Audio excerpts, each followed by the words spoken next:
Okey, itu dia tadi seberingkas berkenaan dengan mesin yang akan kita review kali ni. Okey. Jadi tanpa buang masa, kita straight forward pergi kepada bahagian spool dahulu. Okey, kita akan check, kita akan test satu-satu, kita tengok kualiti dia macam mana. Okey. Kalau kita tengok sini, spool ni dia terbuat daripada metal.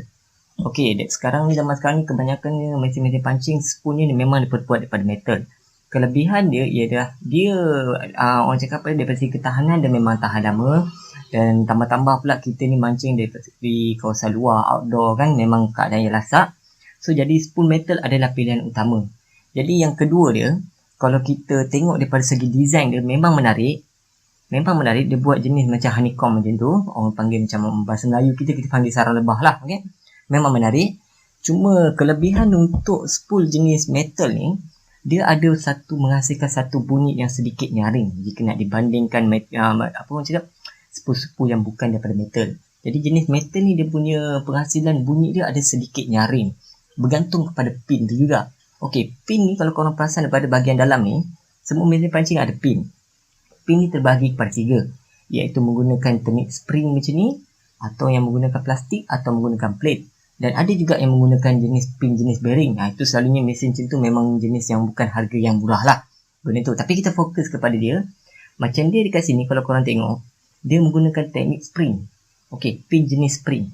Okey, pin jenis spring ni sebenarnya dia ada kelebihan, ada kekurangan dia.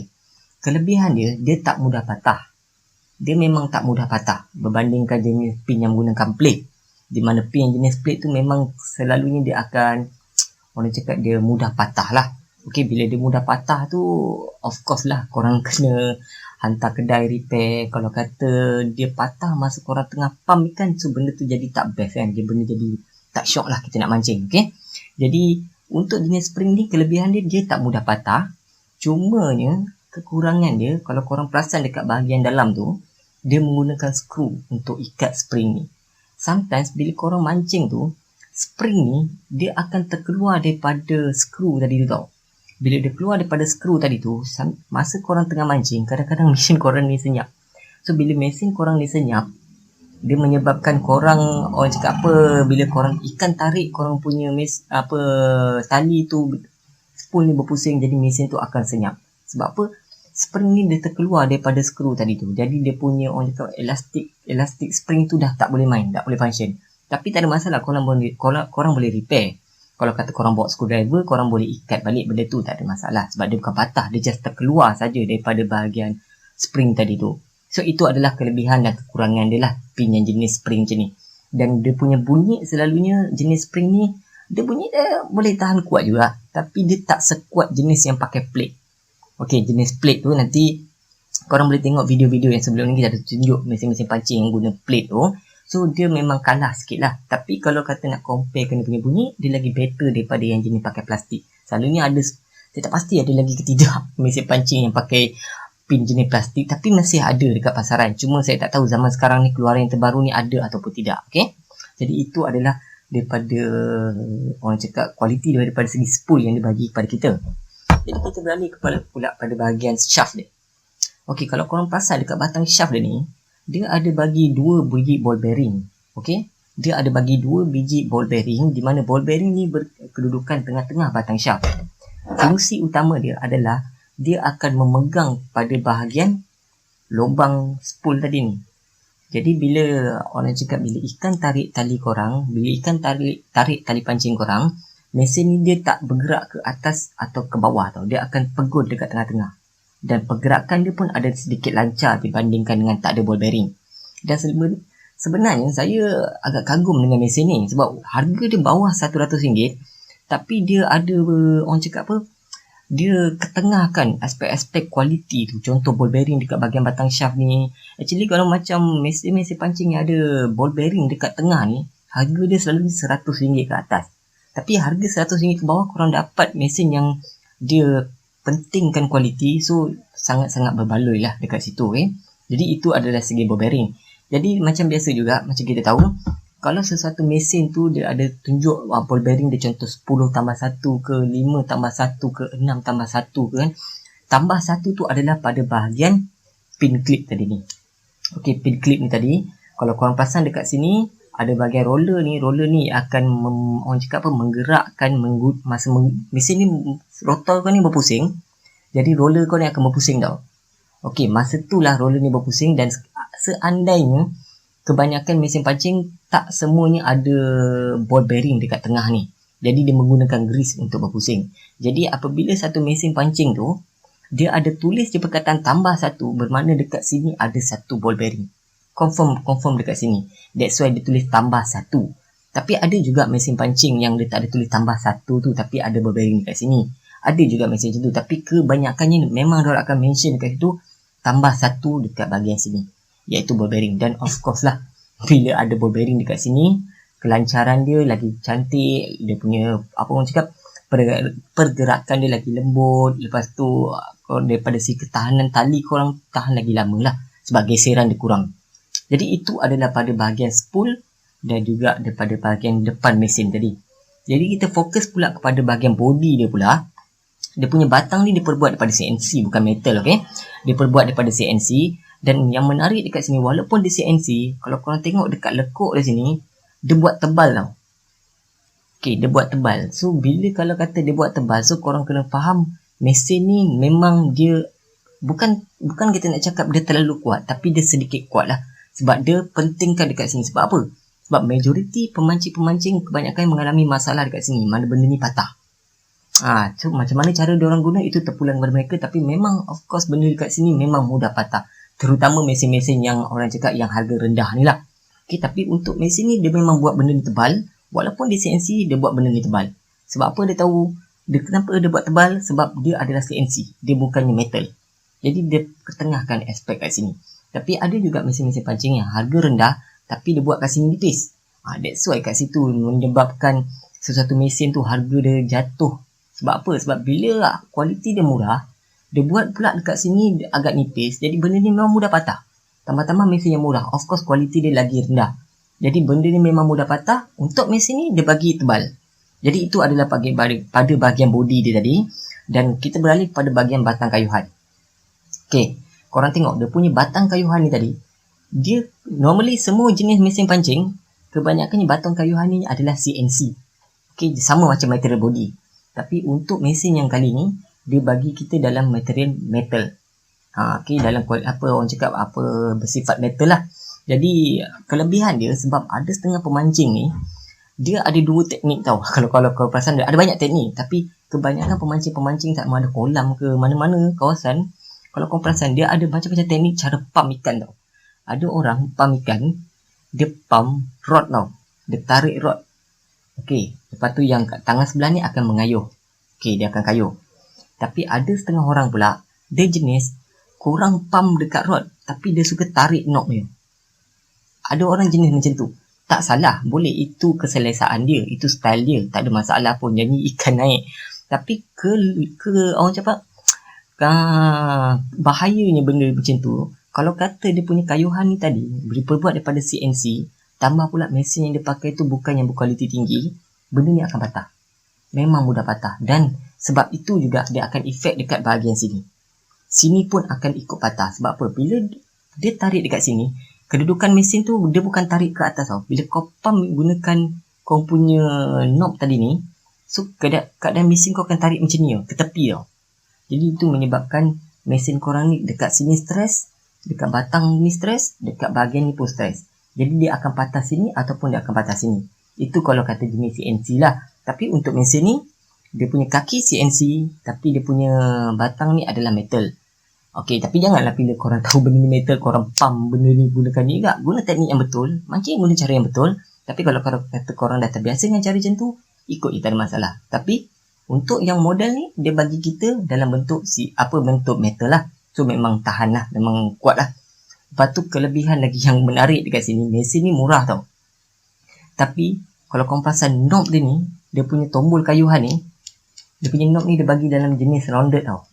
Rounded macam ni tau. Rounded ni ada dua jenis. Satu jenis metal, satu jenis span lah. Span pun dia bukannya span lembut, dia span keras span ni.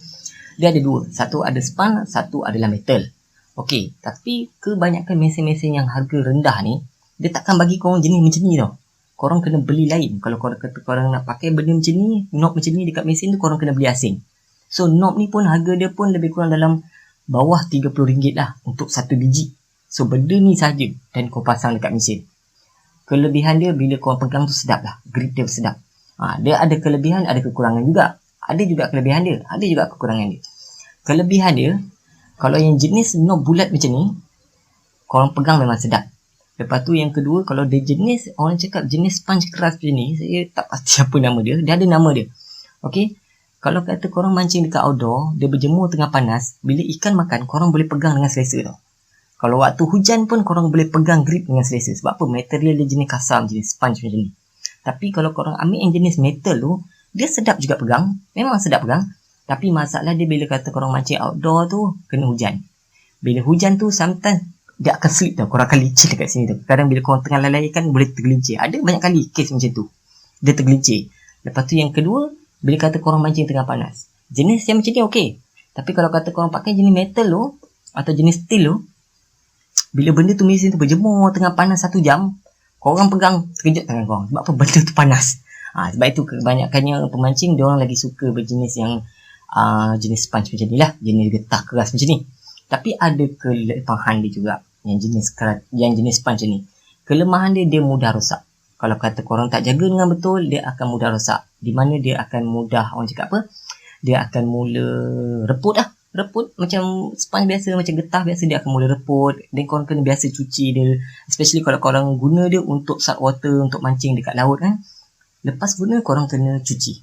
Cuci betul-betul. Sebab kandungan garam tu dia akan makan benda ni. Kau bayang, kandungan garam laut tu, dia boleh merosakkan gear dalam tau.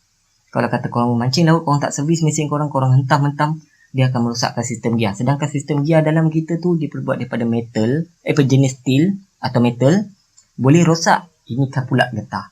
Okay, so korang be careful dekat situ, okay. So itu adalah serba sikit bahagian luaran dia. Dan kita beralih pula kepada bahagian performance dia. Actually saya dah test sebenarnya mesin ni. Saya dah buat beberapa ujian. Kalau kata korang boleh tengok dekat video yang saya attach ni, saya ada buat ujian, 3 ujian. Pertama kita buat ujian kekuatan drag dia tadilah. Okay, kekuatan drag dia. Mana kekuatan drag dia yang pertama, test pertama yang kita buat dekat mesin ni ada sedikit masalah. Saya keliru sikit dengan mesin ni. Dia punya keupayaan dia adalah sebanyak 8 kilo maksimum drag. Maksudnya dia boleh menahan kekuatan tarikan ikan tu, tarikan tali tu 8 kilo. Bukannya keberat ikan tu. Kekuatan tarik tadi tu 8 kilo. Tapi bila saya test mesin ni, saya kunci habis maksimum. Sampai dah tak boleh pusing. Saya test yang pertama, dia dapat 6 kilo saja. 6 kilo. Itu pun 6 kilo tak lama. 6 kilo dah terus drop. Dan saya try pusing lagi, dah tak boleh. Jadi saya test kali kedua. Bila saya test kali kedua, dia punya performance lagi drop. Dia jadi 5.8 kg tarikan. Daripada 6 jadi 5.8. Kemudian saya cuba lagi kali ketiga. Bila saya cuba kali ketiga, dia pergi kepada 5.6. Lagi turun. Maksudnya dia makin turun. Jadi dekat situ saya ada sedikit keliru dekat sini. Mesin ni dia kata 8 kilo. Actually kalau katalah disebabkan saya test macam tu, performance dia jadi drop, mesti starting dapat 8 kilo atau 7 kilo lebih. Tapi starting saya dapat 6 kilo je. Lepas tu dia makin drop. Saya tak pastilah macam mana. Kita tak boleh nak compare macam mana factory test, macam mana kita test. Tapi macam kita cakap, factory test of course dia orang pakai mesin, dia orang test, dia ada strength test macam tu. Tapi kita kena faham, kita yang mancing, yang menarik ni ikan. Jadi kita tak boleh nak 100% berdasarkan mesin. Kita kena test dengan cara yang macam mana ikan tarik.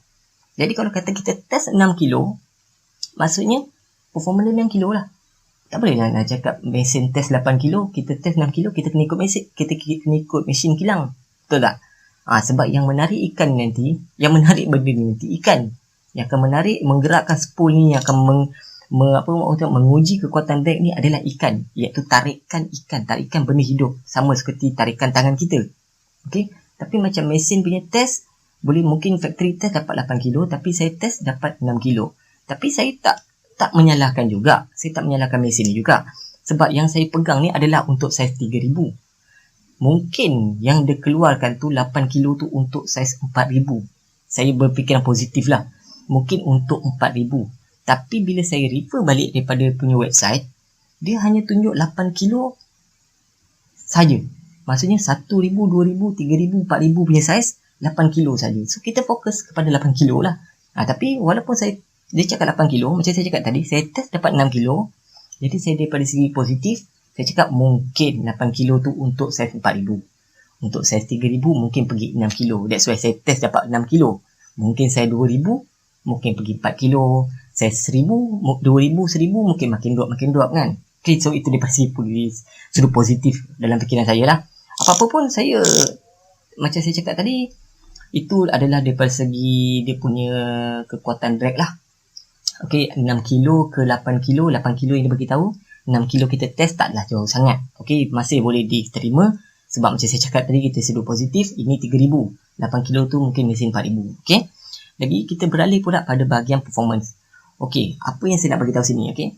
Bila saya uji mesin ni tadi, yang pertama kita tengok lah, of course lah, mesin sekarang ni semua jenis anti-reverse. Okay. Bila jenis anti-reverse ni, dia orang cakap apa, mesin tu lagi pegun, lagi sedap lah performance dia. Okay. Banyak lagi dia punya kelebihan-kelebihan anti-reverse ni. Tapi lagi salah satu sebab dia yang kebanyakan saya suka mesin-mesin anti-reverse ni kalau kita mancing kolam. Bila kita nak adjust tali tu senang. Kita gerak sikit pun dia terus lock. Kita gerak sikit pun dia terus lock. Maksudnya kita tak macam yang non anti-reverse tu. Sebab bila kita gerak sikit, benda apa orang cakap, rotor ni dia boleh return balik, patah balik. Jadi tali tu akan jadi kendur. So susah sikit lah kita nak adjust kan. So itu adalah kelebihan-kelebihan dia lah. Jadi apa yang saya nak bagi tahu, bila saya uji mesin ni tadi, bila saya pegang macam ni, saya kayuh, actually mesin ni sedikit lembut tau. Memang mesin ni orang cakap lancar, lembut, dan of course lah sebab dia ada 13 ball bearing. 13 ball bearing kau, 13 tambah 1 dekat sini. Tapi 13 lagi tu semua dekat mesin. Dia memang sedikit lembut. Tapi apa yang saya uji dekat sini, apa yang saya dapat rasa dekat pemegang handle ni, dekat kaki ni tadi, saya ada rasa sedikit geseran. Okay, saya ada rasa sedikit geseran. Dan apabila saya kayuh macam ni, pun saya ada dapat rasa sedikit geseran. Okay, memang saya ada rasa sedikit geseran. So bermakna dekat sini, mesin ni, andai kata ball bearing dia tak sampai 13, sedikit saja ball bearing, semestinya mesin ni akan menghasilkan satu performa yang agak kasar. Tapi apabila dia gunakan 13 ball bearing, mesin ni jadi lancar, cuma ada sedikit kasar. Tapi kasar tu tak terlalu, orang cakap tak terlalu obvious sangat lah. Masih boleh orang cakap kita boleh terima dia punya kasar tu. Dia masih lembut, cuma ada sedikit kasar. Dan apabila saya kayuh dengan keadaan laju macam ni, nampak? Dia masih boleh berpusing dan dia berhenti dalam keadaan mengejut. Ini bermakna mesin ni dia kurang smooth lah. Orang cakap kurang lancar sikit dia punya pergerakan. Lembut tak lembut, orang cakap apa, lancar tak lancar, cuma dia kurang sedikit lancar, kurang licin lah kata orang. Sebab dia kalau mesin yang betul-betul lancar, dia punya berhenti bukan mengejut macam ni. Dia akan berhenti dalam keadaan makin slow. Itu maksudnya mesin tu. Tapi kalau kata saya uji macam ni, yes, mesin ni memang lembut, memang lancar, cuma daripada segi kekasaran tadi tu yang membuatkan mesin ni berhenti mengejut. Jadi itu adalah overall berkenaan dengan mesin ni tadi. Jadi korang mesti nak tahu kan sebenarnya berapa harga mesin ni tadi. Okey, harga mesin ni sekarang ni kalau ikut market, harga dia bawah RM75 sahaja. Okey, untuk saiz 1,000 ke 4,000 bawah RM75 sahaja dekat dalam market. Pada keseluruhan, apa yang saya boleh cakap dekat mesin ni, kalau korang rasa korang nak mesin yang korang nak lanyak, korang nak cari mesin yang korang boleh lenjan, korang boleh lanyak, yes, ini mesin dia. Okay, mesin ni memang sangat berbaloi untuk korang beli. Sebab apa? Sebab macam saya cakap, harga dia bawah 100, tapi dia bagi korang satu performance mesin yang bukan harga dia bawah 100. Saya sebenarnya ada banyak mesin yang daripada harga RM1 sampai ke harga RM2,000, RM3,000 pun saya ada.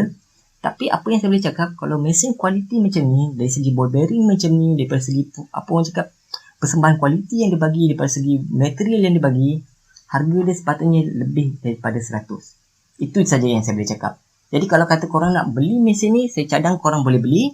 Tapi kata kalau korang nak guna dalam segi long term, korang boleh test sendiri. Sebab macam saya cakap, saya dah test dia punya drag tadi tu, ada sedikit drop. 3 kali test, 3 kali drop. So itu adalah masalah brake dia tadi. Okay, daripada segi performance semua korang kena uji sendiri. Itu saya uji berdasarkan apa yang saya uji sajalah. Jadi apa-apa pun depends kepada korang. Jadi kalau kata siapa juga yang pernah pakai mesin tadi, korang boleh tinggal dekat ruangan komen dekat bawah. Korang boleh komen, korang share pendapat korang yang pernah pakai mesin ni, berapa lama korang pakai dan apa yang jadi dekat mesin sekarang, masih okey atau tak okey.